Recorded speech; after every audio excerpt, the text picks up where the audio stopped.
halikan mo lamang ang kanyang larawan sa loob ng iyong cellphone upang lagi kanyang mamimiss at lagi kanyang maaalala saan man siya naroroon.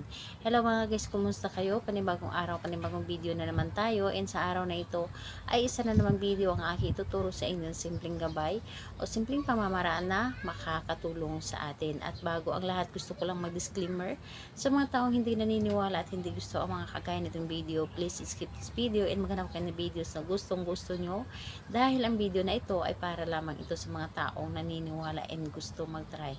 Sa lahat po ng mga nagko-comment dito sa aking video, dito sa loob ng aking channel, mag-iingat sa lahat ng mga nagre-reply sa inyo na dinadala kayo sa kanilang WhatsApp in Imo app upang makaiwas po tayo sa scam. Ngayon po, ituturo ko sa inyo paano kayo maaalala, paano kayo mamimiss palagi ng inyong partner kung kayo ay magkalayo sa isa't isa.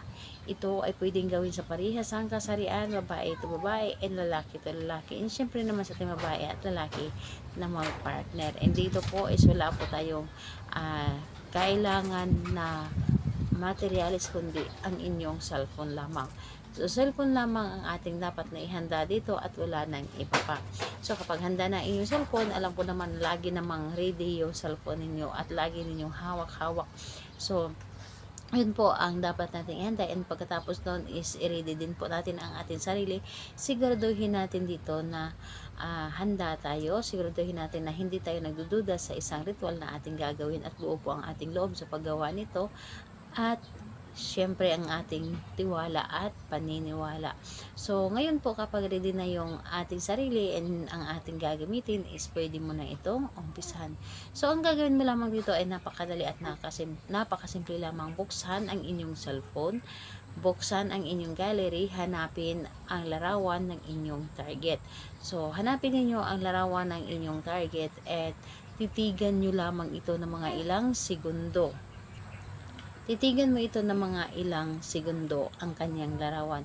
So, ramdamin ninyo kung gaano mo siya kamahal, gaano siya kaimportante sa buhay ninyo.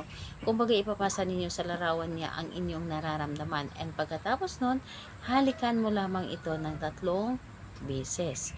So, halikan mo lamang ito ng 3 beses at sasabihin mo lamang ang iyong nais. Halimbawa na lang ay kausapin niyo siya na parang kinakausap mo siya ng personal. Yung kausap mo siya ng harap-harapan.